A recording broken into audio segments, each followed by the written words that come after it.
todos, bienvenidos a un vídeo más sobre este canal de superdotación intelectual. El título de este vídeo puede parecer un poco paradójico, pero lo cierto es que no lo es. Está perfectamente elegido porque hoy vamos a hablar sobre la burla. La burla normalmente es uno de los mecanismos que más utilizan los neurotípicos para tratar de desestabilizar a las personas superdotadas. La burla, la mofa, el ridiculizar algún aspecto de tu persona que a ellos pues consideren inferior o vulnerable, es una forma de protegerse en el fondo ellos. Los psicólogos nos dicen que hay muchos tipos de burlas. Hay una burla que normalmente se ejerce por parte de una persona en concreto que toma la voz cantante y que normalmente tiene psicológicamente un mecanismo defensivo. Recordemos que los terrícolas, que normalmente son personas con una autoestima generalmente grupal, es decir, ellos se consideran a sí mismos en base a lo que el grupo dice que son. Normalmente los terrícolas de gama medio-baja a nivel cognitivo suelen ser personas que no ponen la autoestima en sus propios logros o en sus propios éxitos en el mundo profesional o personal o laboral, sino que normalmente dependen muy mucho de la valoración de los demás. Entonces, cuando ellos sienten que no dan la talla, pues el mecanismo para tratar de defenderse de esa sensación que no les gusta de que no sirven, de que no valen, es la burla. Y normalmente los superdotados son objetivo preferente porque normalmente el superdotado descoloca en el sentido que tiene cosas que no se compran con dinero, que es básicamente el talento. Tú puedes tener mucho dinero, pero si has nacido con nivel X a nivel cognitivo, pues evidentemente no puedes suplir eso que es genético principalmente y secundariamente ambiental, pero sobre todo genético, no lo puedes suplir con mucho dinero. Si tú tienes una posición alta a nivel profesional y te sientes descolocado porque tienes un empleado que es superdotado, pues evidentemente eso, por mucho que tú seas un superior jerárquico, no vas a ser más inteligente por ello. Por tanto, también puedes estar descolocado. Es decir, cualquier persona que tenga en principio un sentido de inferioridad y no lo acepte, es decir, no acepte sus limitaciones, va a ejercer esto como mecanismo de ataque y generalmente va a ser el superdotado el objeto preferente. Por tanto, esto hay que entenderlo. Es decir, cuando una persona se está burlando, cuando un superdotado sufre el objeto de las burlas de los demás, normalmente no es realmente porque a ese superdotado, a esa persona le pase algo en concreto o tenga algo que sea ridiculizable, sino que normalmente se distorsiona debido a esa sensación profunda de inferioridad, de no pertenecer al grupo, podríamos decir, de sentido de no valer, ¿no? De no ser apto. Y eso es algo que la mayor parte de personas terrícolas o neurotípicas no aceptan, porque, insisto, para ellos la autoestima grupal, es decir, lo que les dé la tribu, el grupo, lo es todo.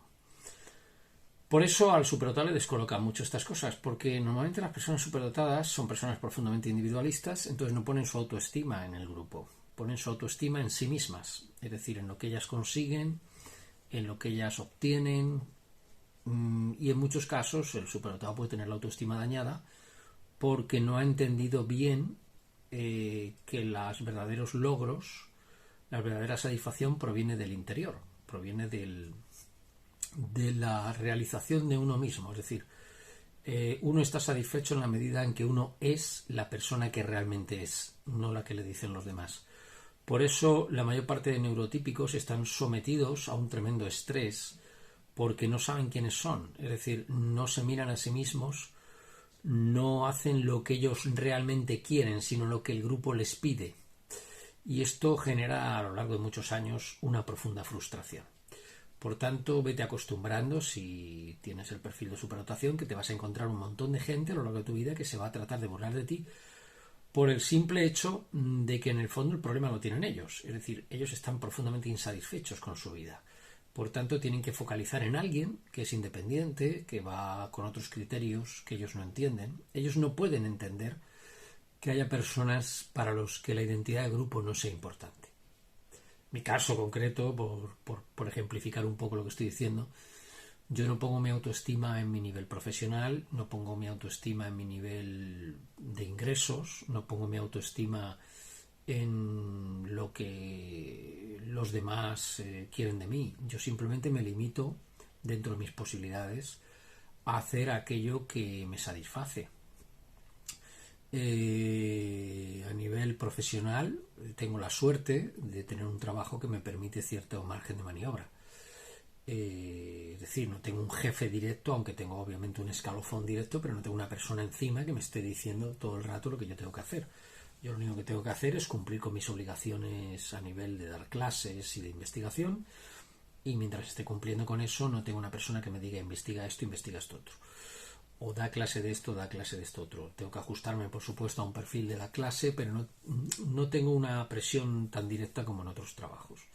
Bueno, pues a pesar de ser este trabajo de profesor un trabajo que permite, yo creo que un nivel de autorrealización importante, no he encontrado, a lo largo de mi vida profesional, y también he trabajado en la empresa privada, no he encontrado mayor almacén de frustrados que los que se encuentran en el ámbito académico.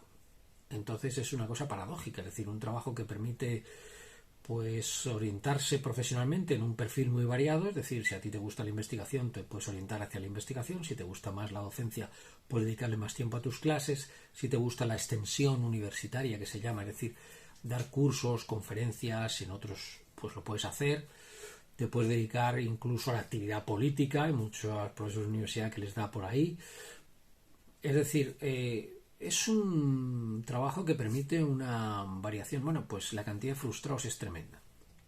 Insisto, voy a poner algunos ejemplos.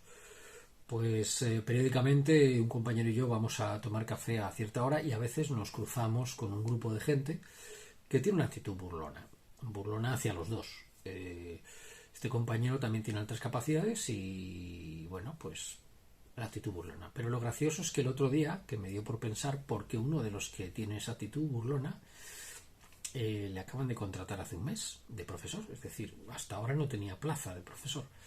Entonces, a ver, una persona que ya tiene cierta edad y no ha adquirido la posición de profesor, ¿por qué nada más darle la posición de profesor adopta esa actitud? Bueno, está claro que es un mecanismo defensivo, es decir, se siente inferior, pero el problema lo tiene él. Es decir, en el momento que se cruza con dos profesores ya de cierta edad que tienen ya una trayectoria y tú acabas de entrar, pues lo lógico es que tú te sientas a lo mejor pues disminuido, pero en vez de aceptar eso, que es lo que otras personas cuando hemos pasado por eso pues a lo mejor hemos sentido algo similar, pero no lo hemos expresado de esa forma. Es decir, yo cuando entré con 28 añitos en la institución en la que trabajo, pues yo veía a mi alrededor gente que, bueno, que tenía mucho nivel, a lo mejor yo sentía incluso admiración por ellos, o podía sentirme un poco pues no sé, el último en entrar y por tanto un poco así inferior, pero es decir, con el paso de los años te das cuenta que el escalafón no tiene nada que ver con la valía personal. Es decir, he conocido gente en el ámbito académico con una enorme valía que no estaban en las posiciones más elevadas y viceversa. He conocido cada elemento que realmente dices, bueno, como esta persona puede haber llegado a este nivel, ¿no? Recuerdo una anécdota que creo que lo ejemplifica perfectamente. Es que en una ocasión con un catedrático que se dedicaba a la ganadería extensiva, pues se lo metió en la cabeza que íbamos a hacer una investigación sobre un pez que se llama la tenca, un pez que se cultiva en el suroeste de España, en charcas, y que bueno, que hay gente que a mí particularmente me gustan más las truchas, pero bueno, hay gente que considera que las tencas son deliciosas y tal, bueno, a mí me sabe un poquito a fango, pero bueno, hay gustos de cada uno. Y se empeñó en que hiciéramos una investigación. Con eso de que yo había hecho la tesis doctoral con peces, pues se empeñó, que no tenía nada que ver, absolutamente eran peces marinos y además no tenía nada que ver con la cría, sino con la anatomía y una serie de cuestiones. Bueno, pues esta persona se se empeñó en hacer este estudio. Entonces, como se puso muy pesado, yo le dije, pues mira, lo que podemos hacer es, pues podemos caracterizar distintos tipos de charcas por su presencia de materia orgánica, por su temperatura promedio y tal. Vale, perfecto, venga, pues ¿qué hacemos? Y entonces se le ocurrió pedir a unos compañeros que trabajaban en el área de tecnología de alimentos, pedirles un termómetro de laboratorio. Íbamos a ir, tenía una cuerdecita al final, íbamos a irlo metiendo en las charcas a distintas profundidades, que eso no se hace así, pero bueno, se empeñó en hacerlo así. Y en una de esas había un poco de musgo en una piedra. El tío se presentó de punta en blanco, pantalones blancos, camisa azul, unos zapatos castellanos que llamamos en España, que son zapatos que evidentemente no son para salir al campo. Pisa una piedra con musgo, estaba húmedo el musgo, se resbala, se mete una costalada y se clava el termómetro en un costado y se mancha toda la camisa de sangre, lógicamente. No se hizo nada grave, pero fue muy aparatosa la herida, ¿no? Pues no se le ocurre otra cosa que levantarse y decir, joder, me cago en la leche, pues ahora se nos ha jodido el experimento. Es decir, un bestia, un gañán, un tipo sin ningún tipo de capacidad intelectual de ninguna clase. Alguien que ascendió al puesto de catedrático universitario en parte por el currículum que le ponían otras personas, entre ellas yo. Es decir, se trata de alguien evidentemente sin capacidad intelectual ninguna y que ha llegado, bueno, pues el sistema lo ha encumbrado. Esto cada vez es más difícil porque evidentemente se exige un nivel dentro del profesorado, pero indudablemente estas cosas han ocurrido. Y yo las he visto durante 30 años. Por tanto, para mí el escalofón es totalmente secundario. Es decir, yo he encontrado alumnos de primero o segundo de carrera con unas capacidades tremendas que no han terminado la universidad porque les aburría o simplemente pues les surgió un trabajo, tenían situaciones familiares diferentes. Es decir, yo nunca clasifico a las personas por su nivel profesional, evidentemente. Yo los clasifico por su... No los clasifico, de hecho, simplemente me limito a relacionarme con las personas que, bueno, pues que tienen unos valores, una forma humana de comportarse, etcétera. Pero esto no es común, es decir, para los neurotípicos todo es el escalofón. Ya lo hemos hablado. Ellos tienen una mente global, tribal, y no es la mente del superdotado. La mente del superdotado es más una mente individualista, una mente creativa. Ya hemos hablado de Abraham Maslow, su famosa pirámide, como a medida que una persona evoluciona, adquiere un mayor personalismo. Y cuando tú eres personalista, pues tú respetas la personalidad de otros. Por tanto, la burla es un sinónimo de estulticia mental, de persona que no se desarrolla a sí misma, que no mira en su interior, que no hace lo que es satisfactorio para su propio bienestar psicológico. Y como está frustrado, pues tiene que focalizar. Y nada mejor que el superdotado para focalizar en él su frustración. Pero eso es un tipo de burla. Hay otro tipo de burla, que es la burla imitativa, podríamos denominarla, que es la burla del que va en el grupito y se burla porque otros se burlan. Es decir, es una forma de hacer grupo. Es decir, no quiero que nadie se burle de mí, por tanto me voy a burlar yo de otro. En cualquier caso, lo que demuestra la burla, bien sea por acción o por imitación, es que es de una pobreza intelectual y moral, sobre todo profunda. Es decir, cuando alguien se burle de vosotros, y yo llevo acumulando burlas desde hace muchos años, pero claro, a medida que, ya lo he comentado en otros vídeos, ahora voy a poner algunos ejemplos, a medida que, bueno, pues que uno va adquiriendo cierto conocimiento sobre cómo funciona la mente superdotada y también cierto conocimiento de cómo son los neurotípicos, pues uno las burlas las va superando, ya no te hacen ningún tipo de efecto porque más que nada lo que sientes, no voy a decir compasión, porque tampoco soy un santo, pero sí cierta tristeza. La burla produce en mí en estos momentos no la reacción agresiva que producía en otras épocas de mi vida, en la que si alguien se burlaba de mí yo me solía enfadar, pero porque de alguna forma también era un acto defensivo. Es decir, cuando un superdotado no está bien integrado, no está bien consigo mismo, pues las burlas de los demás tienden a provocarles sufrimiento, pero entendamos que no es una reacción porque uno tenga un ego desmedido, sino más bien porque uno tiene un daño interno y la burla lo acentúa. Pero no es mi situación actual, evidentemente. Y estoy convencido que no va a ser la vuestra dentro de unos años. La burla es un síntoma, como digo, de mediocridad profunda, moral, de falta de sensibilidad y de integridad. ¿Os imagináis burlándoos, pues no sé, de un disminuido físico o psíquico, o de alguien que ha sufrido un accidente, una tragedia familiar? Evidentemente, a poco a sensibilidad que tenga una persona, la respuesta es no. Y los superdotados tienen una gran sensibilidad. Por lo tanto, el superdotado suele respetar mucho la individualidad de otros. Las sociedades, lo he dicho en varios vídeos, que nosotros haríamos serían unas sociedades, contra lo que la gente piensa, de la imagen que tienen los superdotados en la sociedad. No sería una sociedad competitiva, no sería una sociedad profundamente cerebral, sería una sociedad con una enorme empatía entre unos y otros, en el que nadie quedaría descolgado, porque va en nuestro ADN tener esa sensibilidad hacia los demás. Por tanto, cada vez que alguien se burle de vosotros, considerar que son pobres de espíritu, son pobres normalmente intelectualmente, por eso se burlan, y no reaccionéis ni a favor ni en contra, no reaccionéis, de hecho, es la mejor respuesta que se le puede dar.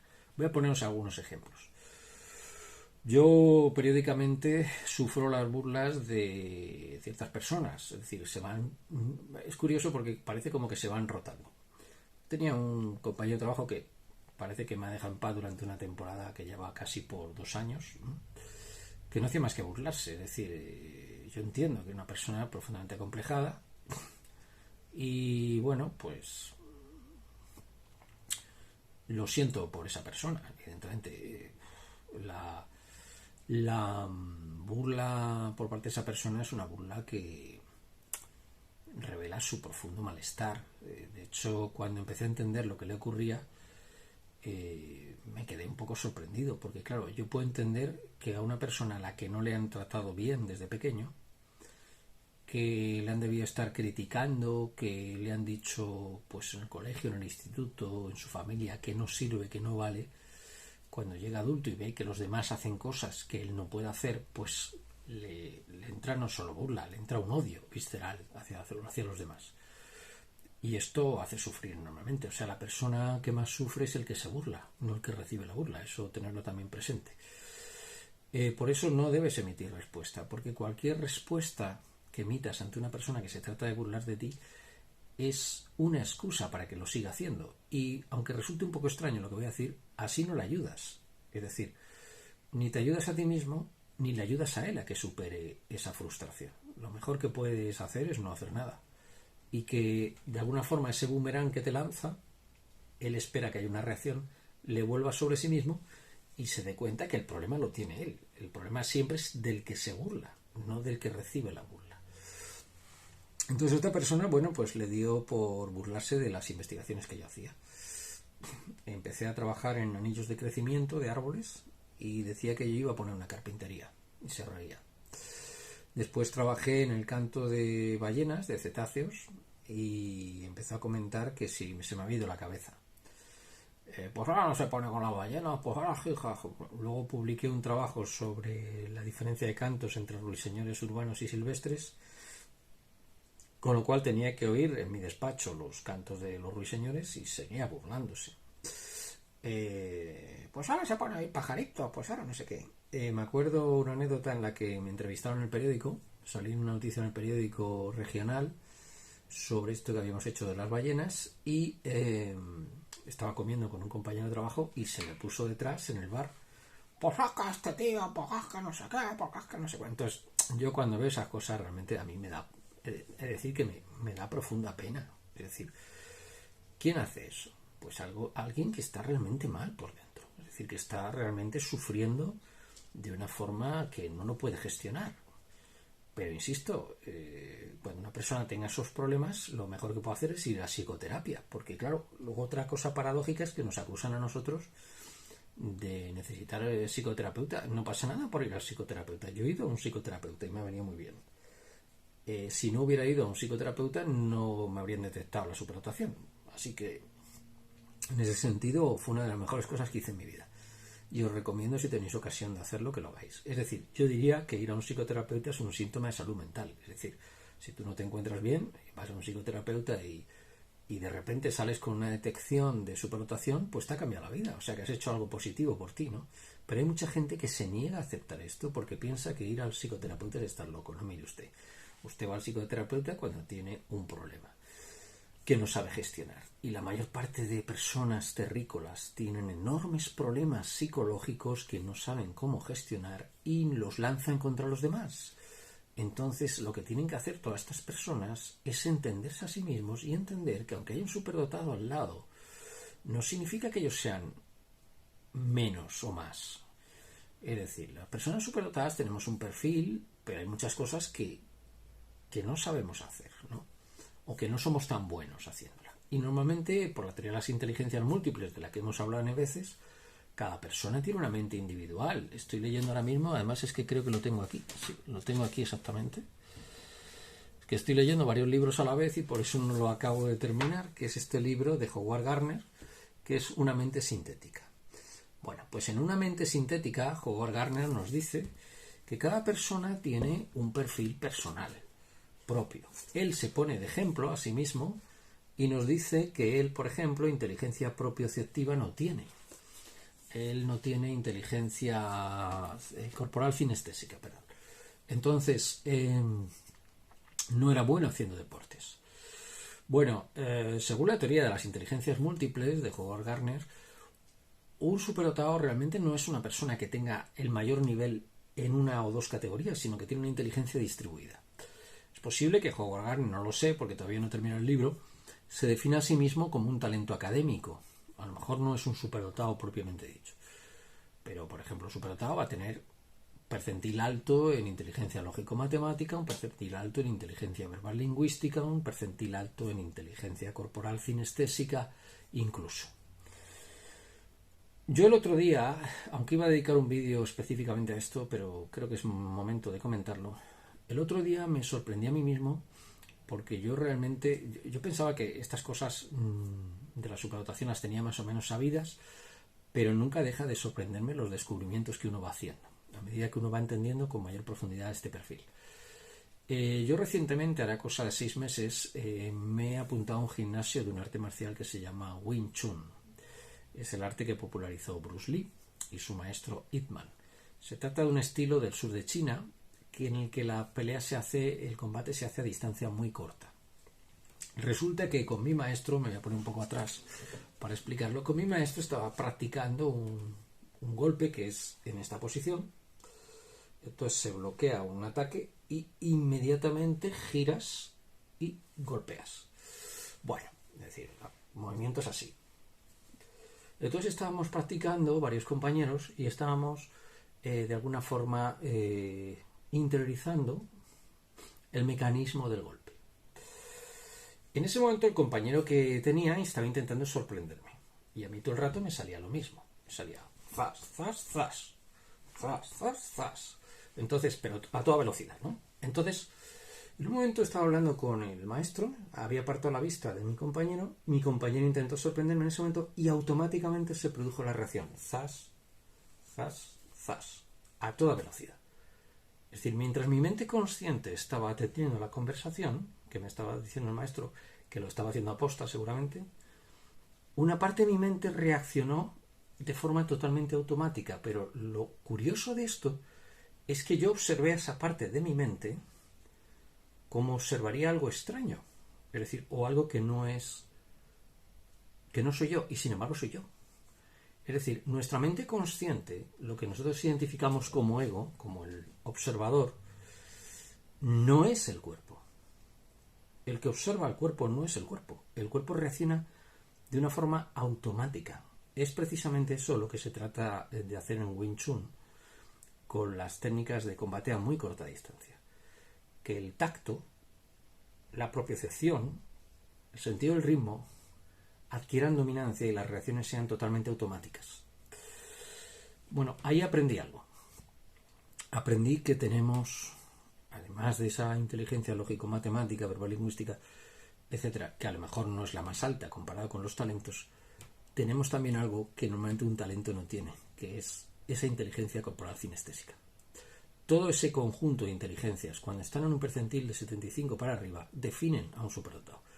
Por tanto, ¿cómo no vamos a ser objeto de burla si para ellos somos auténticos extraterrestres, es decir, marcianos? Ellos, aunque tengan un nivel profesional más alto, o no, o tengan más dinero, se van a ver siempre totalmente diferentes respecto a nosotros. Por tanto, somos objeto de burla, y de acoso también, pero somos objeto de burla, porque siempre van a encontrar en nosotros algo que les disguste.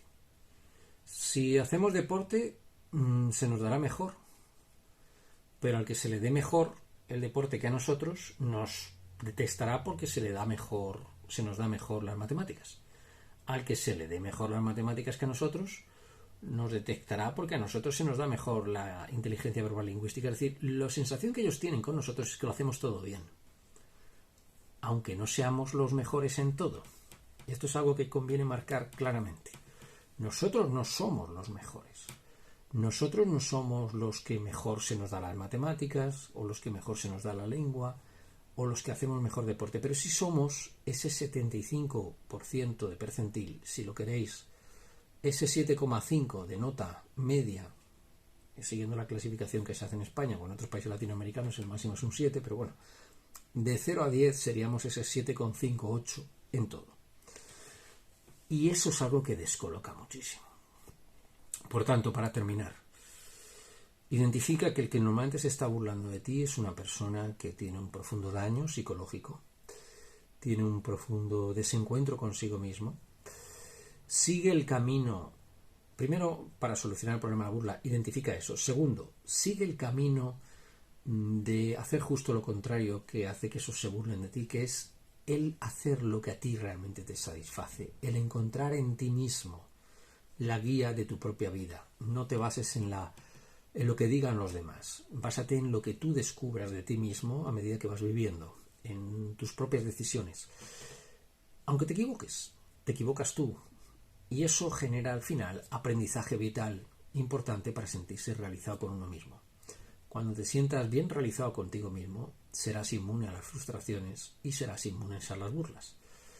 Y tercero, si a pesar de que estás realizado contigo mismo, a pesar de entender qué le pasa a los demás, a los neurotípicos que se burlan, a pesar de todo eso sigues siendo ocasionalmente objeto de burla,